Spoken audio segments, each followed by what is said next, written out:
आमदार अभिजित पाटील यांनी दिला धक्का. आमदार अभिजित पाटील यांच्या मोठेपणा, ऊस उत्पादकांना दिलासा. श्री विठ्ठल सहकारी साखर कारखान्याचा पहिला हप्ता 3001 रुपये जाहीर. आमदार अभिजित पाटील यांच्या मनाचा मोठेपणा, सर्व कारखान्यांपेक्षा 1 रुपया जास्त दर जाहीर. चेअरमन आमदार अभिजित पाटील यांची अधिवेशनात घोषणा. ऊस दराचा प्रश्न मार्गी. नागपूर अधिवेशनात ऊस दराबाबत प्रश्न उपस्थित झाल्यानंतर तात्काळ निर्णय. शेतकरी नेते समाधान फाटे यांच्या उपोषणाची दखल. वाखरी पालखी तळावरील आंदोलन यशस्वी. बाजारपेठेतील परिस्थिती आणि शेतकरी मागणी लक्षात घेऊन आमदार अभिजित पाटील यांचं महत्वपूर्ण पाऊल. श्री विठ्ठल सहकारी साखर कारखान्याकडून ऊस उत्पादक शेतकऱ्यांसाठीच्या आनंदाची.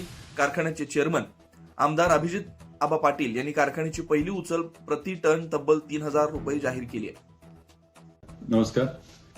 आपल्या विठ्ठल सहकारी साखर कारखान्याचा पहिली उचल 2875 रुपयेने आपण जमा केली होती.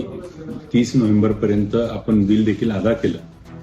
शेतकरी संघटनेचे नेते समाधानजी फाटे साहेब यांनी आंदोलन केलं. विधानसभेत त्याच्यावरती आवाज उठवला आणि सर्व संचालक मंडळाशी, आपल्या कारखान्याचे संघटनेचे नेते असलेले दोन्ही सचिनजी पाटील, तानाजी काका यांच्याशी सर्वांची चर्चा करून आपल्या कारखान्याचा, विठ्ठल कारखान्याचा 3001 रुपया पहिला हप्ता देण्याचा आम्ही निर्णय घेतलाय.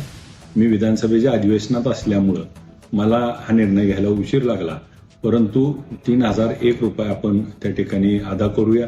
याचबरोबर गेल्या हंगामामध्ये देखील आपण बघितलं असेल, पहिल्या हंगामात त्या ठिकाणी 2500 रुपये एका कारखान्याने जाहीर केला.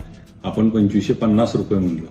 परत काही कारखान्यांनी 2700 रुपये जमा केला, परत 2800 रुपये, मग आपण 2825 रुपये दिला आणि त्याच्यावर कुणीही त्या ठिकाणी दर दिला नाही. आपण बघितलं असेल, गेल्या हंगामात देखील 2800 रुपयाची उचल जाहीर झाल्यावर आपण 2803 रुपयाची पहिली उचल दिली. मग काही कारखान्यांनी त्या ठिकाणी दिवाळीला 100 रुपये दिले, आपण 200 रुपये दिले.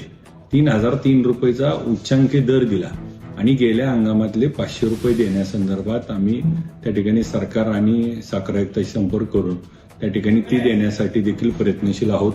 आज या निमित्तानं आपल्याला एवढं सांगू इच्छितो की ही जी चळवळ सुरू आहे, ह्या चळवळीला बळकटी देण्याच्या दृष्टीनं आम्ही त्या ठिकाणी सातत्यानं पाठपुरावा करू.